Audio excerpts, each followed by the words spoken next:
السلام عليكم ورحمة الله تعالى وبركاته مشاهدينا الكرام. موضوعنا اليوم عن مرض التهاب الأمعاء.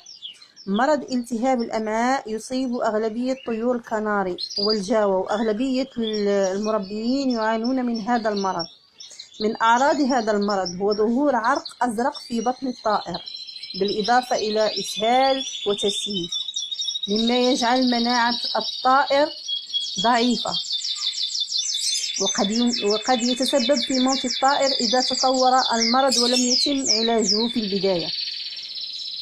بالنسبة لطرق العلاج فهي كالآتي: إذا كان المرض في أوله أي في يومه الأول، يمكن أن نعالج الطائر بخل التفاح وبفص ثوم، يعني نأخذ فص ثوم والقليل من خل التفاح ونضعه في المشربية.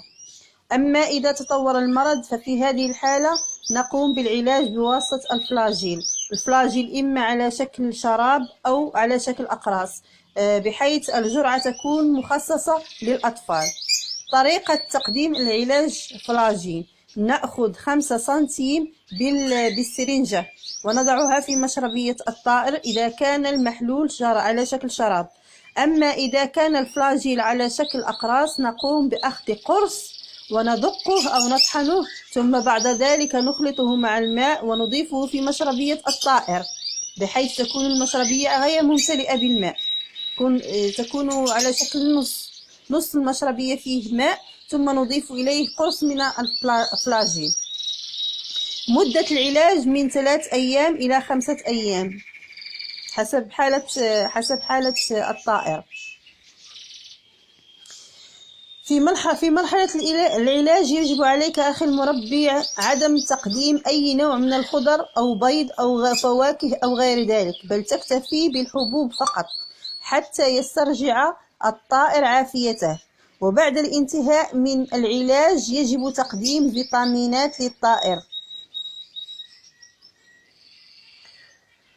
ومع تغطية القفص وتوفير الدفء للطائر المصاب.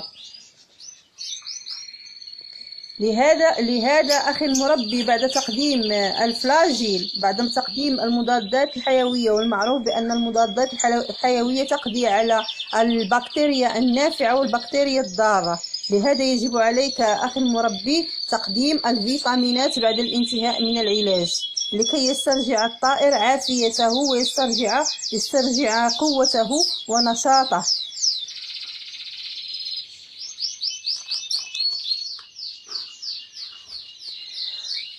وهذه الحالة أنا حدثت معي مع طيور. كما ترون هذه الأنثى قد تعرضت للمرض وكانت حالتها سيئة، كانت لا تستطيع أن تقف على المجسم، كانت كل الوقت واقفة، تكون في أرضية القفص. وقد قمت بعلاجها بواسطة الفلاجيل، والحين الحمد لله بدأت تتحسن، واليوم يعني ظهر عليها التحسن، وبدأت تنتقل في القفص عادي جدا.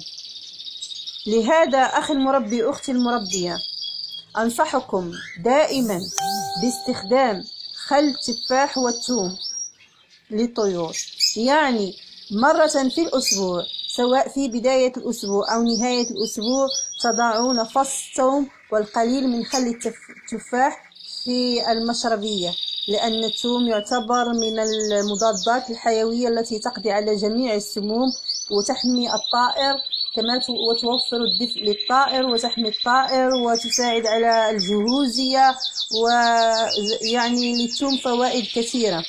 لهذا أنصحك أخي المربي بوضع الثوم والخل التفاح مرة في الأسبوع للطيور، وذلك لتحصين الطيور من المرض.